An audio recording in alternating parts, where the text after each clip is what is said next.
KDP finally acknowledged changes in their KDP Select program and the latest acceptance of library distribution. Also, over 30% of Amazon book categories are busted. Kindlepreneur has more details. MailerLite dropped a bomb on free plan users, but is it all that bad? Affiliate marketing tool GeniusLink overhauled their billing with a surprising twist, and 11 Labs dropped a bold offer that could shake up the digitally narrated audiobook market. All that and more in the self-publishing news for September 9th, 2025. Let's go ahead and jump right on into things here. This week's news is brought to you by The Final 3, your publishing playbook rewritten. My upcoming Kickstarter campaign wrapping up the Self-Publishing with Dale series with 3 fully updated books. Want to give me a birthday gift that costs you nothing? Today's my birthday. Just hit that notify me on launch at dalelinks.com/Kickstarter. It's free, it helps a ton, and yes, I will consider it your visual present. Also, shout out to everyone who picked up the latest book from my self-publishing series, the email marketing for authors. It hit #1 in 2 categories and became a #1 new release in 3 more. Still just $4.99 at dalelinks.com/emailbook. All right, we're going to go ahead right into the very first piece here. Everybody's very, very concerned about more recently. KDP has quietly updated their help page to confirm what many of us have been waiting to hear. You can now distribute your KDP Select enrolled ebooks to public libraries. This is not rumor or speculation. It is spelled out clearly in Amazon's official help documentation. They say specifically, during the 90-day enrollment period, the Kindle ebook can only be distributed through KDP and public libraries. Now, this marks a huge departure from what KDP Select authors have come to expect, but here's the catch. KDP will not distribute your ebooks to libraries for you. You are responsible for handling that yourself. Distributors like Draft2Digital and PublishDrive offer library options that keep you compliant with KDP Select Enroll agreement. Now, be very careful. Some platforms like Ingram Spark do not let you choose library-only distribution, which could put your enrollment at risk. It is worth noting that the terms and conditions for KDP Select have not been updated since September of last year. Yes, this is on the help page, but it's not in the terms and conditions. So while this change is confirmed on the help page, we're still in a soft launch territory here. Now, as always, you can find the direct link to the sources inside the show notes. Don't want you guys to miss out on that, so just assume that from these pieces forward, you'll find those links inside the show notes. Moving a little further forward here about ghost categories. Oh boy, I've talked about this before. According to Dave Chesson of Kindlepreneur, ghost categories are becoming a massive problem on Amazon. These are categories where your book can't hit the bestseller charts, doesn't show up in public category listings, and is essentially invisible to readers. Why is this happening?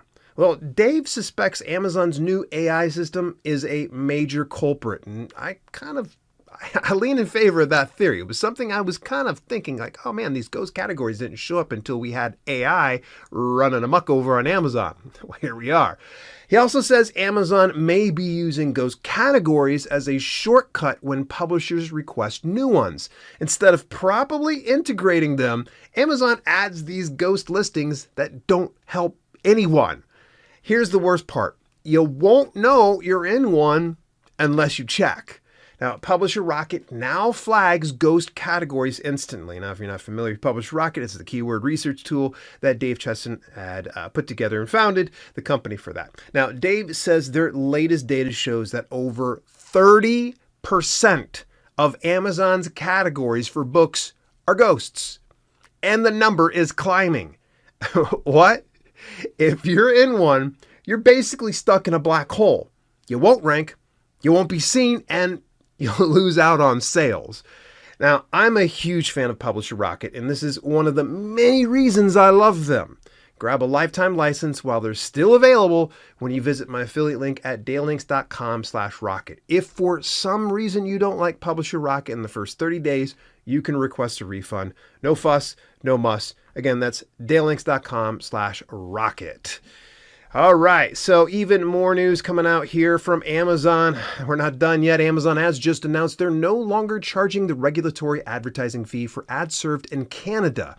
As of August 1st of 2025, invoices no longer include the fee and future campaigns will not be impacted by it. This comes ahead of the expected repeal of Canada's Digital Services Tax Act.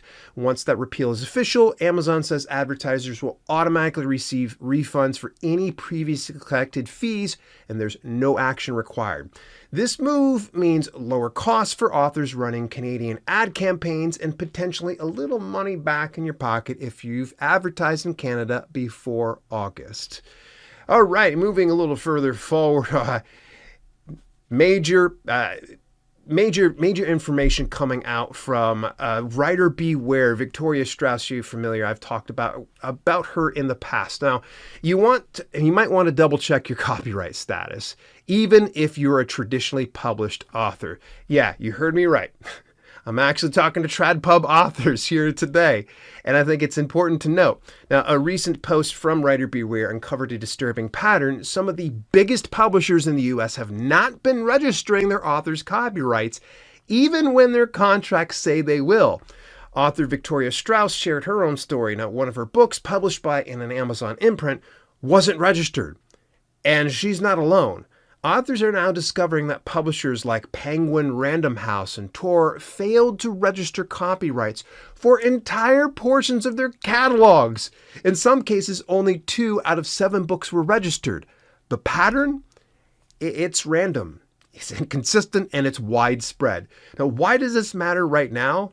Because some class action lawsuits, like the one against Anthropic for scraping pirated books to train AI, only applied to books that were registered, often within 5 years of publication. Now, if your copyright was never registered, you might not qualify to join, and it's literally too late to go and file and register that copyright because, well, it needed to be registered back then. Now, bottom line, do not assume your publisher followed through. Use the U.S. Copyright Office's public search tool to check for yourself. And if you self-publish, register your work directly through the official government site. Avoid shady services pretending to handle it for you. All right, moving a little further forward, coming from 2 different sources. Actually, there's a recommendation from a friend to another person that I follow and take care and watch. Now, so the big piece of news actually comes from Jane Friedman. She recently released a retrospective on how the industry has changed since 2015. Now, while she admits there haven't been seismic shifts like in the decade prior, several trends have quietly reshaped the landscape for both indie and traditionally published authors. The biggest shift is audio. In 2024, audiobooks officially overtook ebooks in revenue for many authors and traditional publishers with over $1 billion in annual sales. That's billion with a B. Print books are still holding their ground, but the real change has been in marketing. Reviews from big media outlets just don't move copies the way they used to. Instead, authors are building community through social platforms, email, and influencer-driven campaigns. Direct sales and crowdfunding have also exploded. Authors are going straight to readers using tools like Kickstarter and Substack, and some publishers are doing the same. The hybrid publishing space has evolved too, with some firms offering true partnership models while others just act as glorified service providers. You can read the full post from Jane Friedman in the show notes, and I highly recommend it if you're trying to understand where things are headed. It's packed with insights from a decade of industry observation and worth your time. Jane Friedman is the person I follow. If you're ever saying, who is the person that Dale follows? I'm the one. I follow Jane Friedman. She does a lot of great things about the publishing industry. I even highly recommend subscribing to the Bottom Line newsletter. I didn't see this blog post until my good buddy Nate Gillick over at laterpress.com had shared it in his newsletter. Go check out laterpress.com. Big shout out to Nate. Thanks so much for sharing that, Nate, in your latest newsletter. I want to share something else from a source I don't talk about too often, but I think it's worth repeating here. GeniusLink is a popular service that creates universal affiliate links. Now, it's perfect for authors and creators who promote their books, merchandise, or even their favorite products across different regions and retailers. For instance, I primarily use GeniusLink for product links that I get over on Amazon through the Amazon Associates program. Now, if you've built a solid following through email, social media, or your website, or all of the above, This tool can help earn more from your audience. Now, starting October 1st, GeniusLink will roll out improved third-party detection or third-party bot detection to filter out fake clicks, giving you cleaner data and fewer wasted charges. See, that might have been a problem before. Now, I didn't notice any of that type of stuff, but it's kind of cool that they are slowing things down and finding out when there are bad clicks that are coming through bots. At the same time, they're updating their pricing. Now, here's the thing.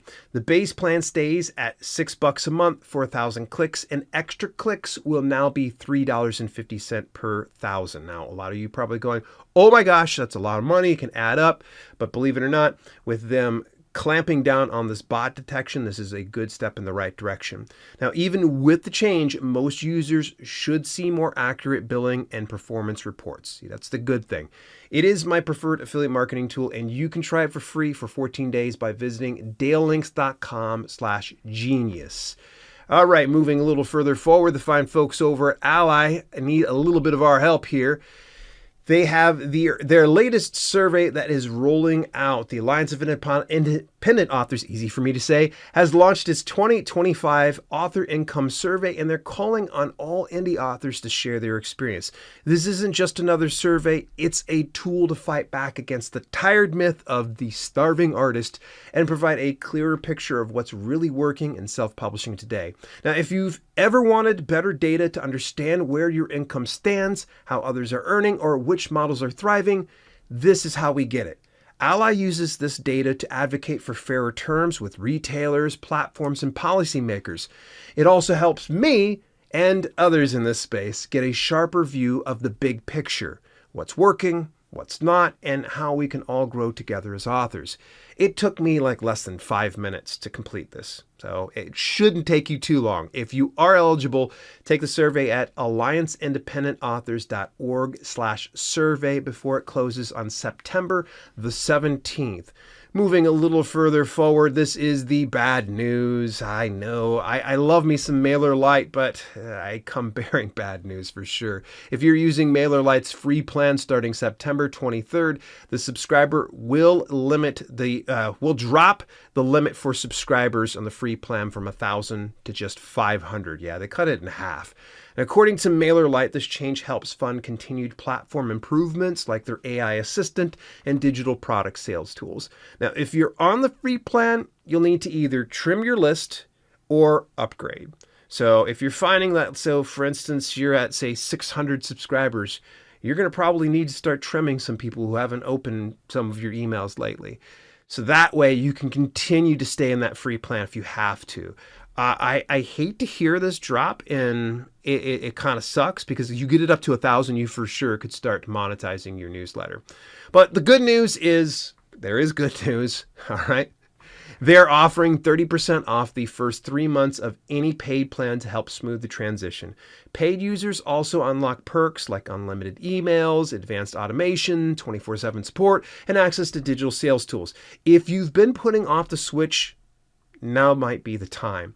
You can learn more about the update in their FAQ linked in the show notes. And if you decide to upgrade, you can support the show by using my affiliate link at dalelinks.com/MailerLite. Moving a little further forward here, this actually comes from 2 different sources again.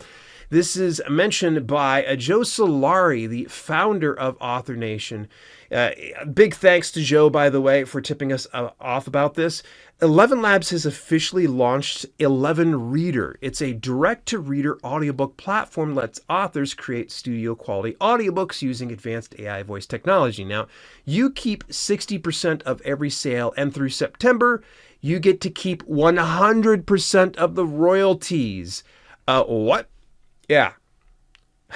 No barriers, no middlemen, just publish, sell, and earn 100% in September. I have to be honest with you, I'm swamped with work. There is a part of me that goes, I might put it up there, but I'm like, Dale, you don't have the time. So if for some reason you do have the time, you do have the resources, go ahead, check it out. Now, if you've been following this channel for a while, you know we've already talked about Spoken.press. It's a similar AI-powered platform for authors, and even hosted an interview with the founders. Big shout out to Phil and Andrew. Appreciate you guys. Now, what makes this launch interesting is that Spoken actually uses ElevenLabs voices under the hood. ElevenLabs is stepping into the space directly with a more generous royalty split. What are you doing, ElevenLabs? So it will be interesting to see how platforms evolve. I recommend exploring both of those options I mentioned to find out what fits your goals best. Also, don't forget, Author Nation's just a few weeks, not a few weeks, probably a handful of weeks yet away. November 3rd to the 7th at the Horseshoe Casino and Hotel. I'll be presenting, emceeing, and interviewing guests and speakers. Stop by, say hello. Tickets are at dalelinks.com/AuthorNation. So, moving a little further forward, this past week I actually talked about this particular thing here. Last week I shared specifically some details about AuthorBase, the new sales and revenue dashboard built specifically for authors by the folks behind Booksprout. Their launch went pretty well, and now they're offering a lifetime 20% discount on any monthly or annual plan if you sign up by September the 30th. The lifetime license deal is officially off the table, but you get the lifetime discount. This new discount is still solid for an offer. Now, AuthorBase gives you a clean author-first interface to track sales, read through revenue, and more across multiple marketplaces. You can tag titles, enter manual sales, and slice the data in ways that make sense for authors, not accountants. I plan to lean heavily on AuthorBase when I pivot into fiction later this year. For now, my focus is on getting everything ready for the final 3 Kickstarter. But if you want to start using AuthorBase, grab the discount before the deadline. Try it at dalelinks.com/AuthorBase. Moving a little further forward here, my friends at Twin Flame Studios are back with another great live stream for authors, and this one's packed with real value. It's called Creating Multiple Income Streams from Your Book, and it's going live today, Tuesday, September 9th at 2 p.m. Eastern Time. The panel is going to be killer, especially because it features one of my favorite people in the industry, Alexa Bigwharf. I've had the chance to work alongside her earlier this year, and she always brings the goods. She was such a pleasure to chat with. We got to talk, I think, a little bit before, a little bit after our show, and a very fascinating person. The host of this, by the way, is a good friend of mine, Tina Dietz. She's been on this podcast here before, and she's also the founder of Twin Flame Studios, who is hosting this. And by the way, this is just 100% free. If you've ever thought your book could be more than just a book, this is where you'll find the answers. You'll learn how authors are turning their content into like courses, speaking gigs, digital products, and more. It's perfect for both fiction and nonfiction authors who want to go beyond just selling more copies. Register now for free through the link in the show notes as per usual. Hey, this past Thursday, I had a blast. I had the pleasure, more importantly, of joining my friends at Drafted Digital this past week on their YouTube series, Self-Publishing Insiders. Now, before we went on air, I jokingly told my buddy Jim, who's the host of the show, and I just said to him, I'm like, hey man, wouldn't it be a hoot if Mark Leslie Lefebvre joined us today? And Jim's like, hey, hang on a second. Literally, he gets a hold of Mark, and Mark shows up. Now, you're probably like wondering, like, what's such a big deal? Mark's not just a friend. He's someone I've looked up to in this business for years. He founded Kobo Writing Life. He's a prolific author in both fiction and nonfiction, and he's a great author, by the way. And he's successfully navigated the hybrid publishing world. So when the three of us got together, it was an absolute blast talking about my latest book, Email Marketing for Authors, and my current Kickstarter campaign, among other things. For instance, we started talking about movies, planes, trains, and automobiles, and how Mark actually put out a book about that. Very interesting, but at any rate, you can catch the full replay over on the Drafted Digital YouTube channel. It was one of my most fun interviews I've done in quite a while. I've done some fun interviews, but I don't think there was as much fun with the three of us getting together. I'm thinking about bringing these guys on over to the podcast because they are such a pleasure. All right, moving a little further forward before we do wrap up, please don't forget to hit that notify me button on dalelinks.com/Kickstarter. It costs nothing and it helps this birthday boy in a big way, and I do appreciate it. Plus, you'll be the first to know when the final 3 go live, and if Email Marketing for Authors isn't on your shelf yet, grab it over for only $4.99 at dalelinks.com/emailbook.